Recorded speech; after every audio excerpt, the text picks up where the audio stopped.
का बहुत बहुत स्वागत है जी। जय माता दी। नमस्कार राखी जी। आज छठा दिन है नवरात्र का। मां कात्यायनी को आज याद किया जा रहा है। मां को कैसे प्रसन्न किया जाए आज? हम दोनों ने ये सफर एक साथ इस शो का शुरू किया था, पता ही नहीं चला छठा नवरात्रा कैसे आ गया। पंख लगे होते हैं सही में समय को।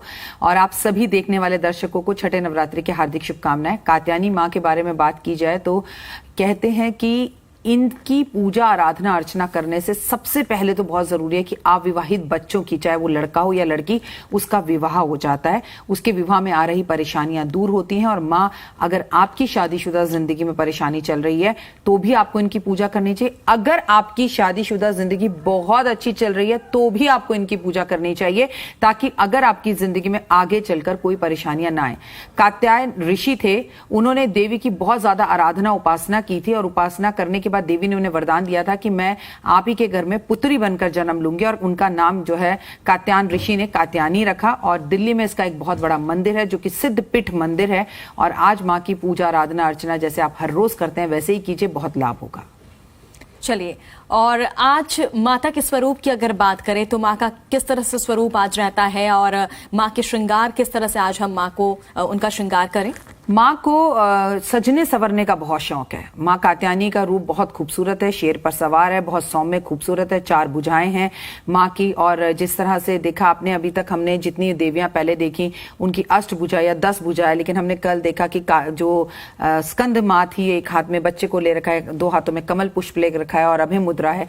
इसी तरह से माँ की भी 4 भुजाएं। माँ जो सौम्य रूप में आती जा रही है, प्यार वाले रूप में। कल एक माँ थी, आज एक पत्नी के रूप में हम देवी की पूजा आराधना अर्चना करते हैं। बहुत खूबसूरत रूप है और बहुत ज्यादा वरदान और विश देने वाली है। आज के दिन सुहागन महिलाओं को माँ को सिंदूर अर्पण जरूर करना है। और इस तरह से पूजा अर्चना आराधना में माँ के आगे कपूर की जो है जोत जरूर जलाएं, उसमें जोत में 2 लौंग जरूर डालें। और संभव हो सके तो आप अपने पतिदेव को लेकर मंदिर जाएं और भगवान के दर्शन करें। दिन को भी नहीं भूल सकते। दिन भी अगर देखा जाए तो सोमवार का है। सोमवार का दिन भी परिवार का दिन होता है, यानी पति पत्नी के रिश्तों को मधुर कराने के लिए हम शिव शंकर की पूजा करते हैं। और आज छठा नवरात्र कात्यायनी का दिन, छठी जो है तिथि भी है और बहुत खूबसूरत आज का दिन है। अपने रिश्तों के अंदर एक अंडरस्टैंडिंग बनाने के लिए आज आप बहुत पूजा पाठ करें। बिल्कुल। और राखी जी, जिस तरह से आज आपने बताया कि आज सोमवार है, महादेव का आज दिन है, और ऐसे में क्या माता को खुश करने से, माता की पूजा अर्चना करने से हम महादेव को भी खुश कर सकते हैं? वैसे भी शिव ने तो कहा है कि मैं शक्ति के बिना अधूरा हूं, मेरा कोई अस्तित्व ही नहीं है। आप देखिए ना, हम लक्ष्मी नारायण बोलते हैं, राधे कृष्ण बोलते हैं।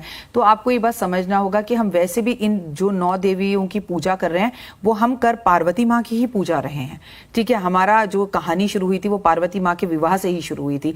तो ये बात हमें बहुत अच्छे से समझनी होगी कि हाँ, शिव और महादेव की पूजा, शिव और शक्ति का रूप आज के दिन पूजा का खास महत्व यह है कि आप प्रदोष काल में अगर शंकर भगवान की पूजा आज आप करते हैं, आज आप मां कात्यायनी की पूजा करते हैं और आज इन्हें भोग बहुत खास चीज का लगाया जाता है जो मैं आपको आगे बताऊंगी, तो आपको विशेष लाभ होगा। शिव और शक्ति का आज गठबंधन जरूर करें आप।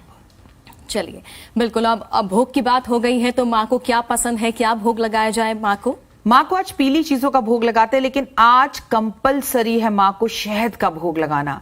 और उससे भी ज्यादा जरूरी है, जो घर में जोत जल रही है उसमें 1 बूंद शहद डालना। आज आपके लिए बेहद ज्यादा जरूरी है कि आप अपने पति देव को अपने हाथों से शहद जरूर खिलाएं। आज अपने घर परिवार के सभी लोगों को अपने हाथ से शहद खिलाएं, स्वयं भी खाएं। और जो भी भोजन आप बना रहे हैं उसमें भी शहद जरूर मिलाएं, शहद का दान भी जरूर करें।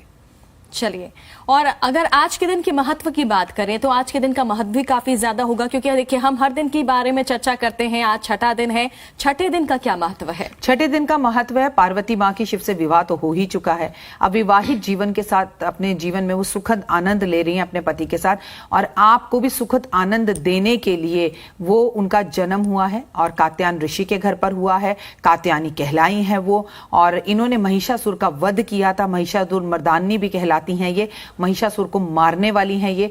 तो आपके जीवन में कोई कष्ट तकलीफ, खासकर आपके पति के बिजनेस में कोई कष्ट तकलीफ आ रहे हैं, या फिर आपके जीवन साथी के जीवन में कोई कष्ट तकलीफ आ रहे हैं, आपकी वाइफ ऑफिस में काम करती है उन्हें कोई तंग कर रहा है, या आपके पति को कोई व्यापार में तंग कर रहा है, तो आज के दिन देवी की पूजा करने से, पति पत्नी अगर साथ में पूजा करें तो दुश्मनों का सर्वनाश होता है। चलिए, और आज के शुभ मुहूर्त की अगर बात कर रहे हैं तो क्या है आज का शुभ मुहूर्त? देखिए, मैं हमेशा से एक बात आपसे कहती हूँ कि शुभ मुहूर्त की अगर बात की जाए तो सुबह 4 बजे से माँ की पूजा करनी चाहिए। और आज शाम का विशेष पूजा, क्योंकि सोमवार का दिन है और शिव और पार्वती की पूजा प्रदोष काल में की जाती है, तो आज शाम के टाइम पर आप जो पूजा करेंगे उसका महत्व बहुत ज्यादा होगा। तो आज शाम को सूर्य अस्त जब हो रहा हो, 6:40 पर सूर्य अस्त होगा, तो 6 बजे से लेकर और रात्रि 8 बजे तक विशेष पूजा करें और शहद का प्रयोग जरूर करें। चलिए, और आज के अगर पंचांग की बात कर लें? देखिए, आज के पंचांग की बात करें तो दिन है रविवार का, विक्रम संवत है, दिन है सोमवार का, क्षमा चाहूंगी, दिन है सोमवार का, विक्रम संवत 2080 है। सुबह 7:30 बजे से 9 बजे के बीच में राहु काल है, यानी कि इस वक्त हम राहु काल में ही चल रहे हैं। और राहु काल में अगर दान पुण्य किया जाए तो उसका बेहद ज्यादा लाभ होता है। और षष्ठी तिथि है आज, और आज की तिथि के अनुसार आपको कात्यायनी देवी की पूजा करनी है। हम चंद्रमा की बात करें तो चंद्रमा इस वक्त जो है वो मिथुन राशि के अंदर है। आपका भविष्य बहुत अच्छा हो सकता है। आज का पंचांग बहुत अच्छा है। सोमवार का दिन, शंकर भगवान का दिन, और आपकी लाइफ में सब कुछ बेहतर हो सकता है। अगर आज आपको किसी रंग के कपड़े पहनने हैं तो लाल और पीले रंग का सहयोग करते हुए आज कपड़े पहने, या तो पूरे पूरे लाल पहने या पूरे पूरे पीले पहने या लाल और पीले कपड़े पहने, तो आपके ऊपर मां की असीम कृपा होगी। मां को पीली मिठाइयों का भोग लगाएं, माथे पे केसर का तिलक लगाएं, और बेहद ज्यादा जरूरी है कि आज के दिन आप शहद दान करें। बिल्कुल, तो शहद दान करना आज के दिन काफी ज्यादा महत्वपूर्ण है और उसका फायदा भी मिलता है। मंत्र की अगर बात करें राखी जी, तो कौन सा ऐसा मंत्र है जो हम माता के लिए जप कर सकते हैं? सबसे पहले तो आप जो है ओम कात्यायनी नमः का जाप जरूर करें। कमलगट्टे की माला पर करें, रुद्राक्ष पर करें, या उंगलियों पर करें, या अनलिमिटेड करें, बस सुबह शाम बोलते ही रहें। ओम नमः शिवाय शिवाय नमः का जाप करें, ओम नमः शिवाय का जाप जरूर करें। और आज ओम ह्रीं क्लीं चामुंडाय विच्चा का जाप करें, जय माता दी का जाप जरूर करें, ओम दुर्गाय नमः का जाप जरूर करें। ये दुर्गाय नमः का जाप भी जरूर करें। चलिए, और राखी जी, हर दिन हम नवरात्र में चर्चा करते हैं कि क्या कुछ हमें उपाय करना चाहिए जिससे जो है सभी की मनोकामना पूरी हो जाए। किन राशि के जातकों को ऐसा कुछ करना चाहिए कि उनके सारे जीवन के कष्ट जो है वो दूर हो जाए? देखिए, सभी राशियों को कुछ ना कुछ पूजा करनी चाहिए। राशिवत बात कर लेते हैं। मेष राशि वाले आज गुड़ और शहद मां को अर्पण करें। वृषभ राशि वाले दही और शहद मां को अर्पण करें। मिथुन राशि वालों की अगर बात की जाए तो आप शहद और इलायची मां को अर्पण करें। कर्क राशि वाले दूध और शहद मां को अर्पण करें। वहीं पर सिंह राशि की बात की जाए तो सिंह राशि वाले केसर और शहद मां को अर्पण करें। कन्या राशि वाले पिस्ता और शहद मां को अर्पण करें। तुला राशि की बात की जाए तो मिष्टी, दही और शहद अर्पण करें। और अगर आपके बाद वृश्चिक राशि की बात की जाए तो मैं आपसे कहूंगी कि आज आप मां को खांड, देसी खांड और शहद अर्पण जरूर करें। कोई भी इच्छा मन इच्छा पूर्ण होगी, जो भी मां को अर्पण करें वह स्वयं भी जरूर खाएं। धनु राशि की बात कर ली जाए तो धनु राशि वालों, आज आप मां को थोड़ी सी हल्दी और शहद अर्पण जरूर करें। मां का उससे स्नान कराएं तो बहुत ज्यादा लाभ होगा। मकर राशि की बात की जाए तो काले तिल और शहद मां को अर्पण करें।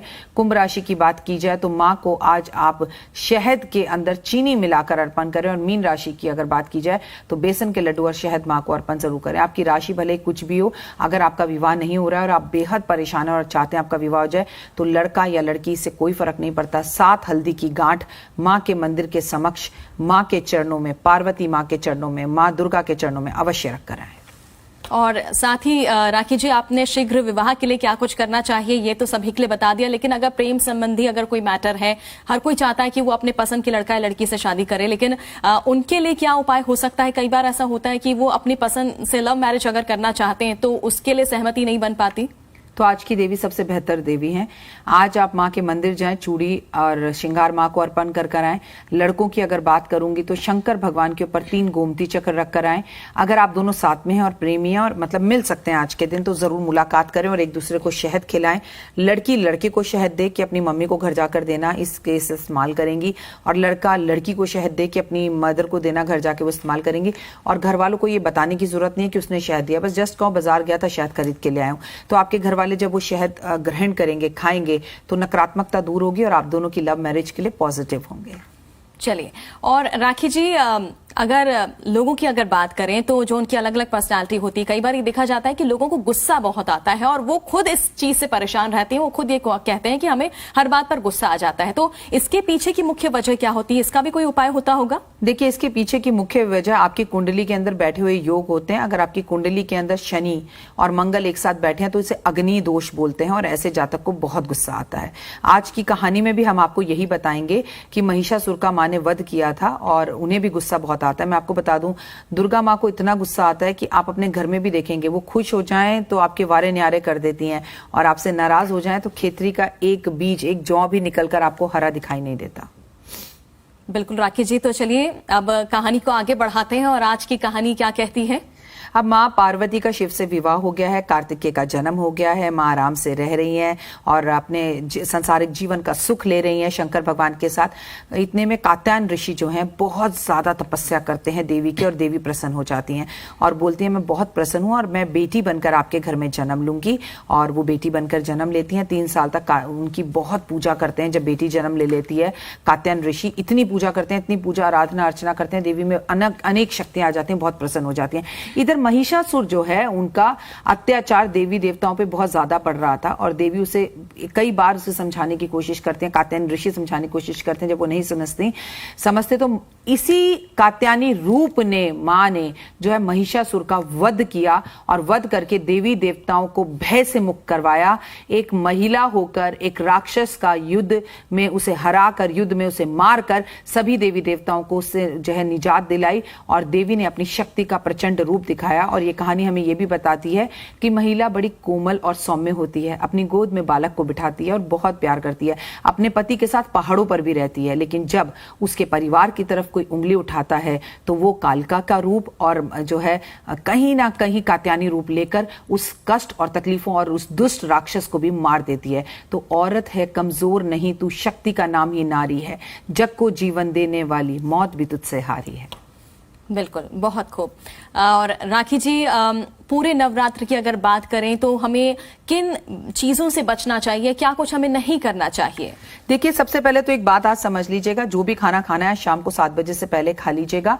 मैं बात उनकी कर रही हूं जिन्होंने पहला और आखिरी व्रत रखा था। जिन्होंने पूरे व्रत रखे कोई बात नहीं, क्योंकि कल सप्तमी का व्रत है। क्योंकि जो लोग अष्टमी पूछते हैं वो सप्तमी पे व्रत रखेंगे, जो लोग नौमी पूछते हैं वो अष्टमी पे व्रत रखेंगे। और अगर आप कल सप्तमी का व्रत रखने वाले हैं तो आज रात को थोड़ा पहले ही खाना खा लीजिएगा, कल सुबह जल्दी उठेगा, क्योंकि कल आपका व्रत है और व्रत में मंगलवार का दिन है, उसका अपने आप में कई गुना मायने हो जाते हैं। मंगलवार को व्रत रखना, आपके मंगल का भी व्रत आपको फल मिलेगा, इसके साथ साथ आपको सप्तमी के व्रत का भी फल मिलेगा। तो आप जल्दी सुबह उठकर हनुमान मंदिर भी जरूर जाएं, संभवतः हो सके तो देवी के दर्शन करें और आप खुश रहें। और इसके साथ साथ इस बात का ध्यान रखें किसी का दिल ना दुखाएं। और इस पूरे टाइम में आप जब भी एक कन्या पूजन कर सके तो जरूर करें। अभी तक अगर अपनी मां को किसी बड़े मंदिर दर्शन कराने नहीं ले गए हैं तो मैं आपसे फिर कहूंगी कि दर्शन कराने अपनी मां को जरूर लेकर जाएं। चलिए, और राखी जी, इन दिनों नवरात्रि के दिनों में क्या खरीदारी करने का भी महत्व होता है? बिल्कुल, सोना खरीदें, चांदी खरीदें, पायल खरीदें, चांदी का एक सिक्का खरीदें, मां के समक्ष रखें। कमल गट्टा आपके घर में होना चाहिए, काली हल्दी आपके घर में जरूर होनी चाहिए, तेज पत्ता आपके घर में जरूर होना चाहिए। इन नवरात्रों में अष्टमी वाले दिन आप अपने घर में थोड़ा सा राशन जरूर डलवाएं। आपको पता है कि अष्टमी और नौमी वाले दिन हमारे यहाँ भंडारे होते हैं, तो अभी तक अगर आपने भंडारे में कुछ भी दान नहीं किया तो दिल खोलकर भंडारा करें। और आप भंडारे में नमक दें, घी दें, चीनी दें। मैं ये नहीं कहती कि भर भर कर दें कि 50 किलो दें, 100 किलो दें। भाई आप 1 पैकेट नमक दे सकते हैं तो दें, लेकिन आप दे सकते हैं और उसके बाद भी आप नहीं दे रहे तो ये गलत है।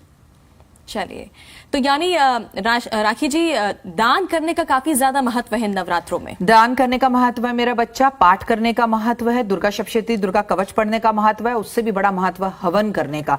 लोग जो अष्टमी पूछते हैं वो अष्टमी पे हवन करते हैं, जो लोग नौमी पूछते हैं वो नौमी पे हवन करते हैं, और कई ऐसे भी माँ के भक्त हैं जो पूरे 8-9 दिन हवन लगातार करते हैं। तो नवग्रह हवन जरूर करें। अगर आप हवन नहीं कर सकते, आपके घर वालों को कोई चीजें पसंद नहीं है, तो हर मंदिर में हवन होता है, वहां जाकर हवन सामग्री, थोड़ा सा घी, सामान दे आइए ना। जो आप दान करेंगे, कलयुग क्या कहता है, जो आप दोगे वही मिलेगा। तो कॉम्प्लीमेंट्स दीजिए, जेब खाली है, पैसे नहीं है तो लोगों की तारीफें कीजिए, मंदिर जाकर झाड़ू लगा दीजिए, किस्मत और मुकद्दर पर पड़ी हुई धूल जो है वो साफ हो जाएगी। अब आप सोचे मैं तन भी ना लगाऊं, आप सोचे मैं धन भी ना लगाऊं, सब कुछ जो है न्यूज चैनल वाले या राखी जी कर दें, तो ऐसा नहीं होता। बी प्रैक्टिकल, आप जो करेंगे वो आपको मिलेगा, हम जो करेंगे वो हमको मिलेगा।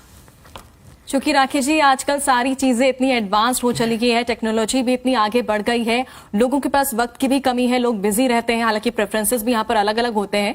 लेकिन आजकल हमने देखा है कि जब लोगों को कोई उपाय करने के लिए कहा जाता है तो वो यूट्यूब पर पाठ लगा देते हैं। उनका ये मानना है कि हमने तो सुन लिया पाठ और वो अपना काम करते चले जाते हैं। तो क्या इससे फायदा होता है? होए सिद्धि साखी गौरीसा जो पढ़े हनुमान चालीसा। तुलसीदास जी फिर ये लिखते हैं ना, होए सिद्धि साखी गौरीसा जो सुने हनुमान चालीसा। उन्होंने सुनने की बात तो नहीं करी, उन्होंने तो पढ़ने की बात करी है। देखिए मेरे पास बहुत गांव के लोग आते हैं, वो कहते हैं राखी जी हम तो कभी स्कूल ही नहीं गए, तो उनकी मजबूरी है। तो मैं कहती हूँ बेटा कोई बात नहीं, आप सुन लो, जैसे हमें पिक्चर का गाना याद हो जाता है वैसे तुम्हें हनुमान चालीसा याद हो जाएगी, फिर पढ़ लेना। और लोग कहते हैं वाकई हमें याद हो गई है, राइट। लेकिन अब आप हर चीज यूट्यूब पर ही करो। और देखो बेटा यहाँ एक बात के लिए मैं आपको जरूर रोकूंगी, आपने कहा लोगों के पास टाइम नहीं है, गलत। लोगों के पास टाइम है लेकिन सिर्फ रील्स देखने का टाइम है, भगवान के लिए टाइम नहीं है। तो मैं प्रैक्टिकल बात करती हूं आपसे, आपके पास उस परमपिता के लिए टाइम नहीं है तो उस परमपिता के पास तो आपसे करोड़ों गुना काम है, उसके पास भी आपके लिए बिल्कुल टाइम नहीं है। जो दोगे वही मिलेगा। बिल्कुल। और लोगों के साथ सही बर्ताव करना, सही बिहेव करना, अब चाहे जितने भी आप पूजा अर्चना कर ले, लेकिन अगर आप लोगों के साथ ही अच्छा बर्ताव नहीं करेंगे तो उसका भी कोई फायदा नहीं होगा। नवरात्रों में संयम रखना, ब्रह्मचर्य का पालन करना, पत्नी की इज्जत करना। पत्नी क्यों, मैं तो कह रही हूं मेट्रो स्टेशन पे मिली हुई एक लड़की भी आपके साथ है तो वो देवी का साक्षात रूप है। और केवल नवरात्रों में नहीं, हर रोज है। चलिए किसी ने आपके साथ बदतमीजी कर भी दी, कोई आपके साथ नाराज भी है, तो आप तो मत करिए। ये थोड़ी मतलब हुआ कि मैं आपको थप्पड़ मारी हूं, आप मुझे थप्पड़ मारो तो लड़ाई लस्सी बढ़ती जाएगी। तो थोड़ा व्यवहार अच्छा करें और आप जहां जाएं वो पॉजिटिविटी आए, लोग आपसे मिलने के लिए तरसें। और ऐसा तब होता है कि ये जो मुंह है ना, ये एक दुकान है, इस पर जब आप शब्द बोलते हैं वो एक ताला है, जैसे ताला खुलता है आपके शब्द निकलते हैं तो पता लगता है कि कबाड़ की दुकान है कि सोने की दुकान है। और आजकल राखी जी एक एंजाइटी नाम की जो बीमारी आ गई है, लोगों को एंजाइटी बहुत ज्यादा होती है। यहां तक कि बच्चों को देखिए, बच्चों को स्कूल जाना है, एग्जाम्स के लिए पहुंचना है तो उन्हें एंजाइटी हो रही है, किसी को ऑफिस पहुंचना है तो उसे एंजाइटी हो रही है। देखिए और इसका प्रभाव किस तरह से उनकी सेहत पर पड़ता है, इसके पीछे क्या वजह हो सकती है? देखिए आपको मेरी बात बुरी लगेगी लेकिन कड़वा ही हमेशा बुरा लगता है। कामचोर लोगों को एंजाइटी होती है। जब आप अपनी जिम्मेदारियों से भागना लगते हो तो आपके पास एक बहुत बड़ा इंग्लिश का शब्द आ गया, एंजाइटी, मूड स्विंग्स। हमें और हमारे पहले बुजुर्गों को नहीं होती थी क्या? एक 50 रुपए बाबूजी कमाते थे और पूरे घर की 6 लड़कियों की शादी कर देते थे, भले ही कर्जे में रहते थे लेकिन हमसे ज्यादा खुश थे, अच्छा खाते थे। ये बच्चे खाना बाहर का खाना चाहते हैं, रिश्ते बाहर वालों से रखना चाहते हैं। ये बच्चे एंजाइटी इसलिए होती है क्योंकि इन्होंने पढ़ाई नहीं की होती है। एंजाइटी के लिए दुर्गा माँ, दुर्गा कवच और शक्ति के 108 नाम आपको इंटरनेट पे मिल जाएंगे। आप ही इंटरनेट पे घूमते रहते हैं सारा दिन, तो इन्हें उनसे निकालिए और 108 नाम दुर्गा भवानी के पढ़ना शुरू कीजिए, आपको एंजाइटी नहीं होगी। नहीं पढ़ना, मैं आपसे कहती हूं जगदम्बे शेरावाली भवानी जय माता दी, जयकारा शेरावाली बोल, साचे दरबार की जय, माई मेरी सच्चे जोता वाली माता तेरी सदा ही जय, जयकारे वाले नु मिठिया मुरादा बोल, साचे दरबार की जय। बस इतना ही बोलकर देख लीजिए, पूरे शरीर में जो है ना शक्ति का, ऊर्जा का संचार होने लगेगा। बिल्कुल। और कहीं ना कहीं हम ऐसा कहने से हमारे अंदर काफी ज्यादा पॉजिटिव एनर्जी भी आती है राखी जी। और महिलाओं की अगर खासकर बात करें तो देखा जाता है कि वो काफी ज्यादा इरिटेटेड रहती हैं घर में, क्योंकि उन्हें घर का सारा काम भी करना होता है, बच्चों को संभालना होता है, खाना बनाते वक्त वो काफी चिड़ी हुई रहती है। और कहीं ना कहीं वही खाना जब उनके परिवार वालों के पेट में जाता है तो वो क्या फायदा पहुंचाता होगा? लाख पते की बात आपने बेटा कही, लेकिन फिर से आपको रोकूंगी, एक महिला हूं, आप भी एक महिला है तो इस बात को ज्यादा समझ पाएंगी। वो उन्हें टाइम नहीं मिलता, उन्हें खाना बनाना होता है, बच्चों को देखना होता है और वर्किंग करनी होती है। नहीं, इसके सिवा उन्हें बहुत सारे सीरियल्स भी देखने होते हैं और जिसको देखकर महिलाओं का चरित्र और आचरण दोनों बदलता जा रहा है। नहीं मेरा बच्चा, आपको जब भी खाना बनाना है, जैसा खाओगे अन्न वैसा होगा तन, सर ढका हुआ होना चाहिए और आपको जय सत्यभामा, जय सत्यभामा, जय सत्यभामा बोलकर खाना बनाना चाहिए। और आप बोलेंगे ऐसा क्यों? क्योंकि आपको पता होना चाहिए कि कृष्ण भगवान की हजारों रानियों के अंदर से रसोई का काम करने का अधिकार सिर्फ सत्यभामा को था। खाना सत्यभामा बनाती थी और कृष्ण उन्हीं के हाथ का खाना खाते थे। आपको अगर आप सत्यभामा बोलकर खाना बनाएंगे तो वो खाना तो रहेगा ही नहीं, वो प्रसादा बन जाएगा। लेकिन आप फोन हाथ में लेकर और अपनी फ्रेंड से बातें करते हुए, इधर की बात उधर, उधर की बात इधर करते हुए और लड़ाई करते हुए खाना बनाएंगे तो खाना कभी अच्छा नहीं हो सकता। खाना बनाकर वो भोग सबसे पहले ईश्वर परमपिता परमात्मा को लगाइए, ओए होए, फिर देखिए जिंदगी में कैसा स्वाद आता है और मिठास आती है। चलिए, और राखी जी पूरे नवरात्रे आपने हमें बताया कि महिलाओं को क्या करना चाहिए, क्या नहीं करना चाहिए। पुरुषों के लिए कुछ बताइए। पुरुष, हम हमेशा ना शक्तिकरण की बात करते हैं कि सशक्तिकरण की बात करो, पुरुष जो है वो महिलाओं को सम्मान दें। थोड़ी सी बात आज पुरुषों के लिए भी कर लेते हैं। हमारे पिता, हमारे भाई, हमारे पति, हमारे देवर, हमारा पड़ोसी, कोई भी हो सकता है। आप यकीन मानिए जितनी ज्यादा इज्जत आप अपने हस्बैंड को, अपने रिश्तों को, अपने भाई को, अपने देवर को देंगी, उतना जीवन में तरक्की करेंगी। महिलाएं अपने पति से सम्मान से बात करें, उनसे इज्जत चाहती हैं तो उन्हें इज्जत दें भी जरूर, उनके पैर जरूर छुएं, वो उनसे से उम्र में भी बड़े हैं, रिश्ते में भी बड़े हैं। उम्र में छोटे होने से भी पति का ओहदा बड़ा है। यहाँ किसी छोटे और बड़े की बात नहीं है।